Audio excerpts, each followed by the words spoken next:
jalan di tengah rel, gitu kan, terus ada kereta lewat, tabrak, dan itu benar-benar tidak berbentuk sama sekali. Nggak tahu itu apakah bisa dikafankan atau tidak, karena memang benar-benar sudah tidak berbentuk orang. Berantakan total. Itu hampir sebulan itu dia datang setiap hari. Itu lagi tidur, suaminya ini lagi tidur, ada di sampingnya.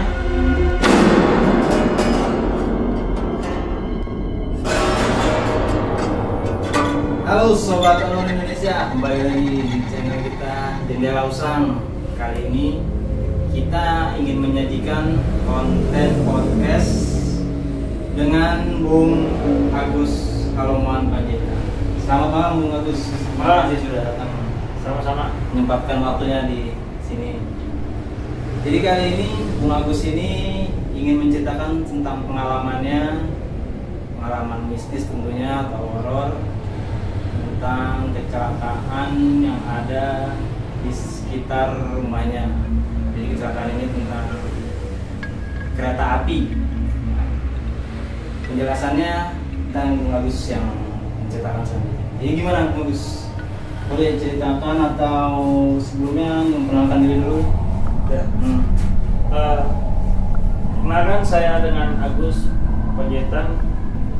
Saya tinggal di Jembatan Gantung, RW 8. Termasuk Kelurahan Kedaung Kaliangke. Ya, kelurahannya Kelurahan Kedaung Kaliangke. Jadi Bung Agus Panjaitan ini termasuk Ketua Karang Taruna, bukan begitu? Ya, Ketua Karang Taruna Kelurahan Kedaung Kaliangke.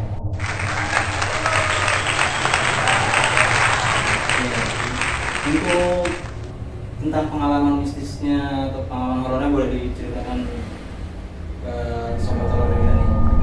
Ya, jadi begini ya, ceritanya pada waktu kurang lebih 2 atau 3 tahun yang lalu, ya.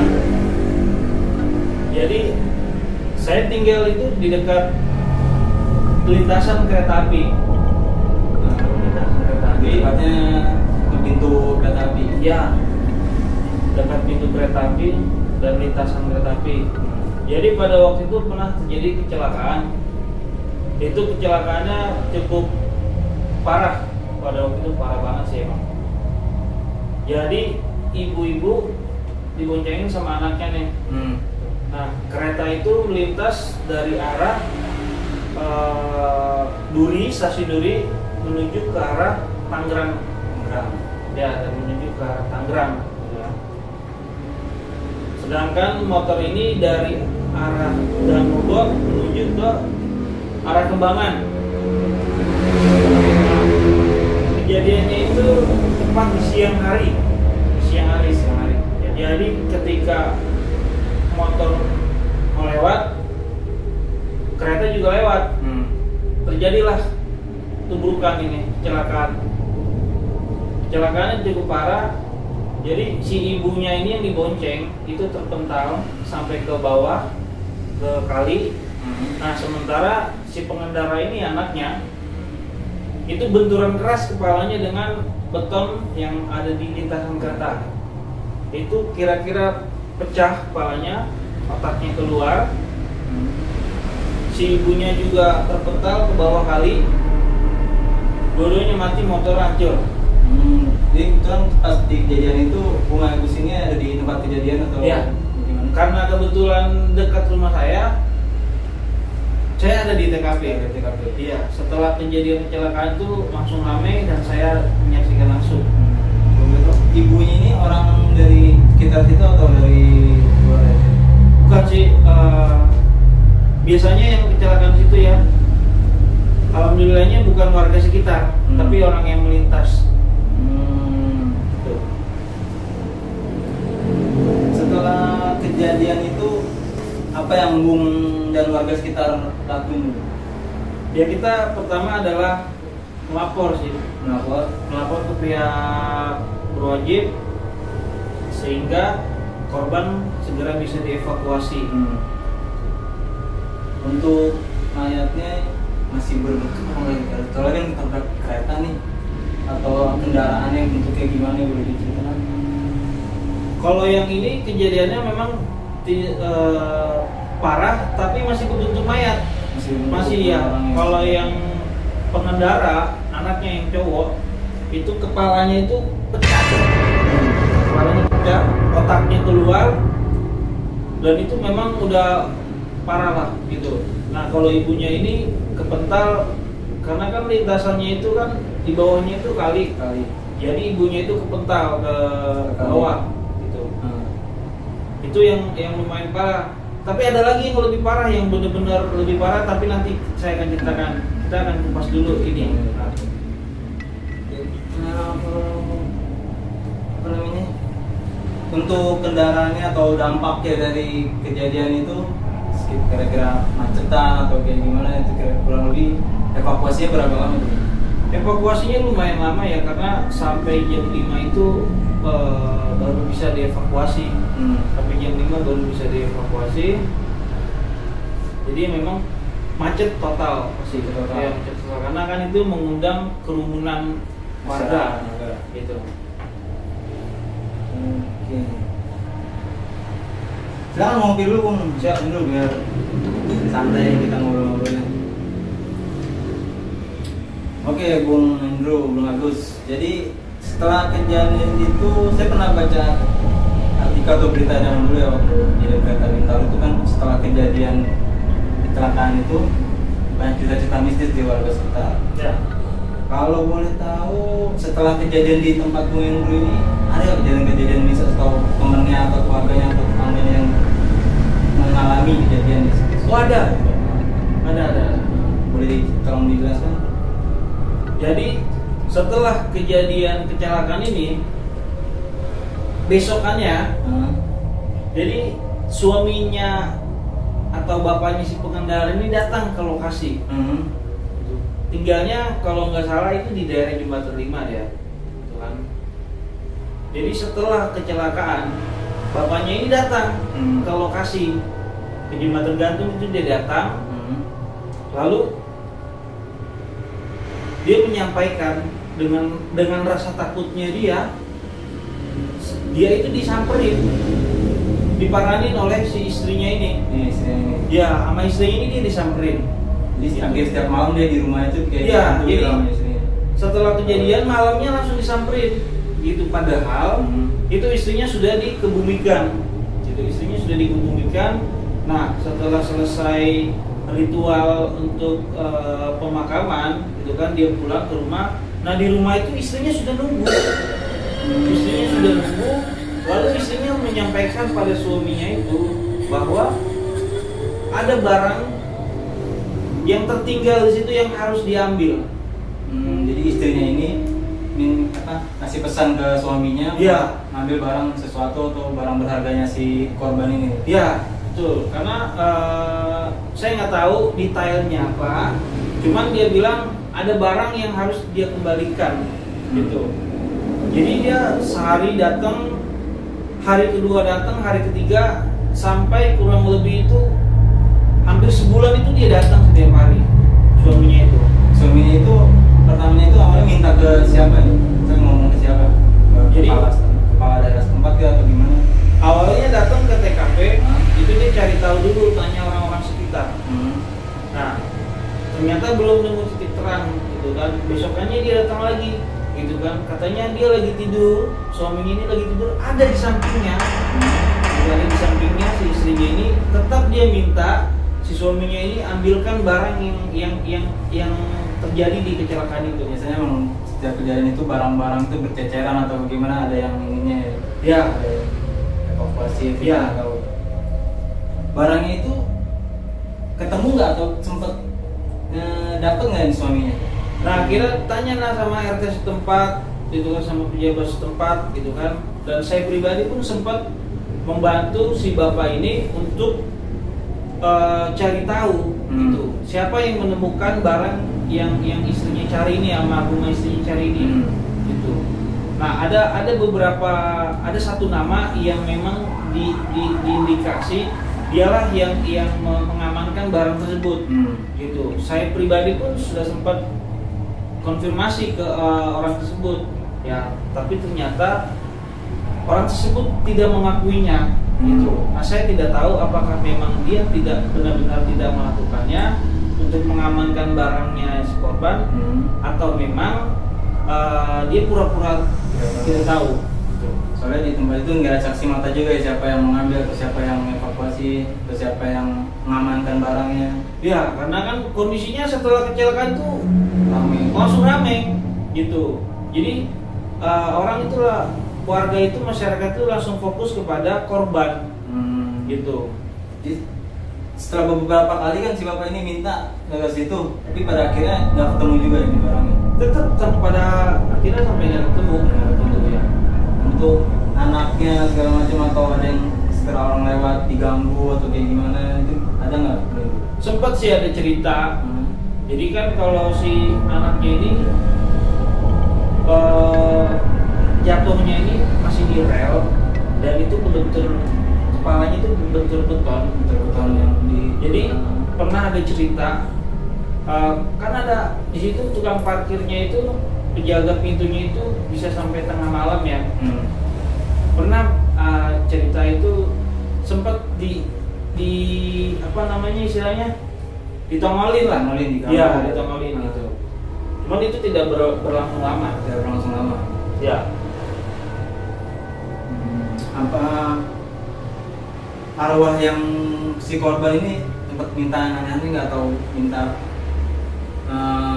di barangnya ada yang apa, anggota tubuhnya kan ada yang di. Jadi kalau diambil atau kayak gimana? Kejadian kemarin itu secara organ tubuh sih utuh.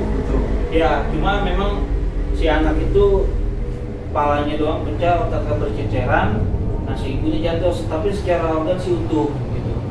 Tapi ada lagi kejadian yang lebih parah gitu, tapi nanti kita akan ceritakan. Jadi setelah kejadian itu berapa lama tuh Bung Indro, warga sekitar diganggu atau bagaimana? Maksudnya diganggunya berangsur-angsur lama atau hanya beberapa hari setelah kejadian tuh gimana? Ya memang kalau setiap kejadian itu pasti ada horornya atau mistisnya, pasti ada. Cuman memang nggak semua, nggak banyak gitu. Paling hanya beberapa orang saja, dan paling yang lebih sering itu yang orang-orang lewat yang memang notabene nggak tahu kalau dia itu adalah korban kecelakaan gitu. Ya, kecelakaan ini pure emang kecelakaan atau ada unsur-unsur mistisnya kayak yang bilang kayak setan budak atau bagaimana di sekitar situ, atau memang tiap beberapa lama sekali meminta korban atau bagaimana? Nah itu juga saya juga belum tahu pasti ya benarnya seperti apa. Cuman memang kalau orang dulu itu bilang ada aja memang minta jatah korban. Cuman itu juga kita belum tahu kepastian seperti apa sih. Belum ada yang memastikannya. Belum. Saya juga belum tahu pastinya itu benar atau tidak. Kalau Bung Indro sendiri pernah nggak disamperin salah satu korban kejadian gitu? Kalau dibilang enggak sih. Ya, kalau saya pribadi sih enggak. Cuman memang teman-teman aja gitu yang ada beberapa yang sering yang pernah ditemuin dan itu cerita gitu. Cerita masyarakat sekitar lah ya. Oke. Ada tadi kan sudah kita kupas nih. Ada lagi nggak Bung Indro pengalaman atau kejadian yang horor di sekitar lingkungan Bung Indro ini? Oh, ada satu lagi yang lebih parah. Gitu. Bentar ya. Saya ngerokok dulu. Santai.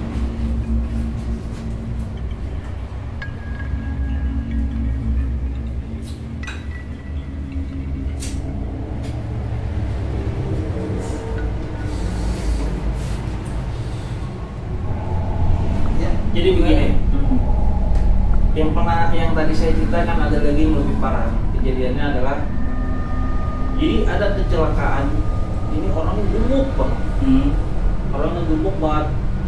Contohnya itu atau modelnya kayak Preti Bulat atau Preti Asmara tuh, gemuk banget, cewek sama perempuan. Semok lah ya.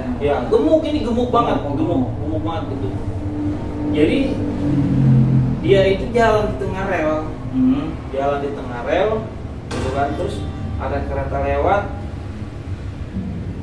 tabrak, dan itu benar-benar tidak berbentuk sama sekali.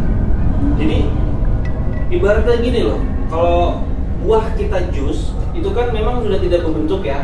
Nah ini diibaratkan orang di jus gitu, karena dia orangnya gendut banget gitu. Jadi darah, otak sampai lemak-lemaknya itu berceceran tuh sepanjang rel. Saya ngelihat langsung lemak orang itu kuning-kuning tebel begitu. Itulah disitulah saya ngeliat langsung. Jadi kejadian itu si orangnya ini emang niat mau bunuh diri atau nggak sengaja atau bagaimana nih? Kalau saya dengar cerita, dia kan orang Pelingkit ya, orang seberang ya. Masih orang sekitar lah ya. Ya, cuman dia tinggal bukan di Jembatan Gantung, dia tinggal di Kelingkit seberang. Jadi dia ini mungkin bisa dibilang apa ya, orang lagi kurang gitu mentalnya atau ya gitu, mungkin lagi stres atau lagi banyak pikiran gitu, sehingga dia jalan di tengah rel itu dia tidak mendengar ada kereta mau lewat. Bisa jadi itu ada unsur mistisnya atau bagaimana bukan dari ya bisa jadi ya, cuman saya juga kurang paham tuh kalau gitu. Jadi ini setelah kejadian yang pertama tadi atau sebelum? Sebelum.